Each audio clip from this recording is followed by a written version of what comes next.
বাংলাদেশের অন্তর্বর্তীকালীন সরকার ও তার প্রধান হিসাবে ডক্টর মোহাম্মদ ইউনূসকে স্বাগত জানিয়েছে যুক্তরাষ্ট্র, ইউরোপীয় ইউনিয়ন, ভারত ও পাকিস্তান।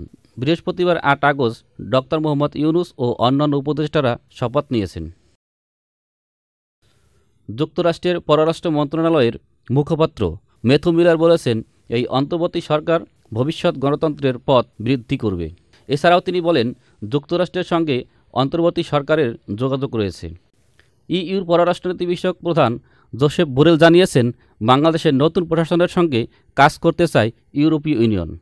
তারা গণতান্ত্রিক ক্ষমতা হস্তান্তরের যে কাজ করবেন তাতে ইইউ সহায়তা করবে। এই প্রক্রিয়া শান্তিপূর্ণ ও অংশগ্রহণমূলক হতে হবে। বৃহস্পতিবার রাত ৯টা ৪৮ ফেসবুকে করা পোস্টে প্রতিবেশী রাষ্ট্র ভারতের প্রধানমন্ত্রী নরেন্দ্র মোদী ডক্টর মোহাম্মদ ইউনূসকে নতুন দায়িত্ব গ্রহণের জন্য শুভেচ্ছা জানিয়ে বলেন, আশা করি হিন্দু ও অন্যান্য সংখ্যালঘু সম্প্রদায়ের নিরাপত্তা ও সুরক্ষা নিশ্চিত করে দ্রুত স্বাভাবিক অবস্থা ফিরে আসবে।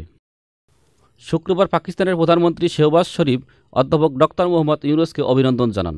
Dipankar Hazra, channel I. 6000 mAh battery, one and only Power Master, Next G N73.